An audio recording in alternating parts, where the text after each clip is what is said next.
a roast dinner. She didn't think she'd ever stepped into this house without smelling something comforting coming from the kitchen. What a legend her grandmother was in this town. Grandma Ruby was tough as nails and sweet as honey, and this house had been a sanctuary to many in need over the decades her grandmother had lived here. Charlotte and her husband Wyatt appeared just as she was hanging up her coat on the rack beside the door. Dawn was suddenly awake and raring to go, squirming to be free of captivity. "Go, go, go!" she yelled. "Go, go, go" was one of her daughter's favorite sentences. Olivia laughed and put her down, barely getting a chance to take off her coat before Dawn tore down the hallway straight for Wyatt and Charlotte. True to form, Wyatt expertly hoisted her up and smiled at her, and then, exactly what Dawn had been waiting for, tossed her up in the air. Dawn shrieked with glee, her red velvet dress flying with the motion, living her best life. Olivia tensed only slightly at seeing her daughter so high in the air. Wyatt was as trustworthy as they came.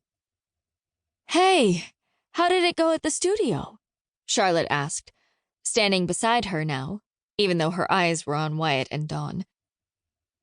If emoji heart eyes existed in real life, Olivia knew that's what she'd see on her sister's face as she watched her new husband with Dawn.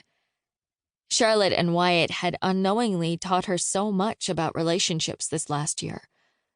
Watching them fall in love, be in love, and then get married had made Olivia realize her own marriage had never stood a chance.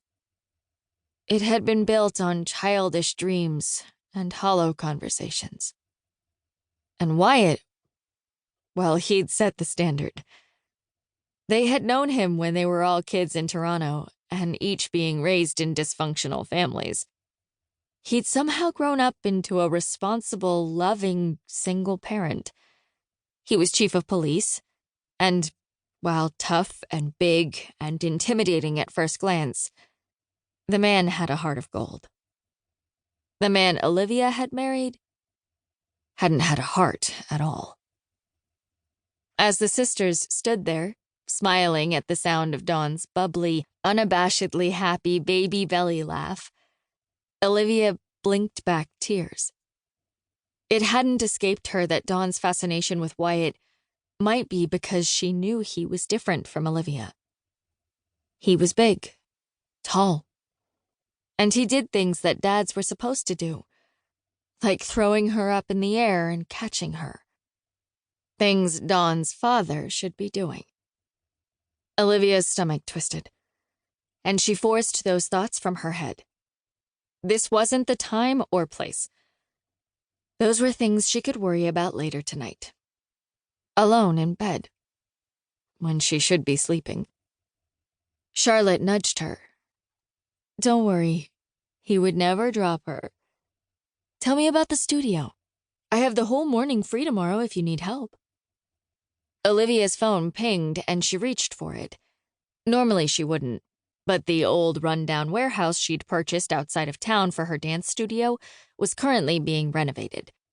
They had only 6 weeks left until January, her target opening date, and Olivia needed to be around for any questions. "Hold on, I just need to check this." Her stomach dropped as she read the text from her contractor. "Sorry, Liv, but a family emergency has come up and I'm not going to be able to finish this job. Good luck." "Are you okay? You look like you're going to pass out." Charlotte's voice sounded distant as Olivia tried to process what this meant for her. This was bad. Really bad. In a town this small, contractors were hard to find. This close to Christmas, impossible. It was happening all over again. She was being taken advantage of. Would he have walked off another job if he were afraid of the consequences? "Liv, what's wrong?" Charlotte said, her voice forceful now. Olivia took in a deep breath, reminding herself that she was strong. This new version of herself didn't crumple and cry at the first setback. Or 10th. She'd lost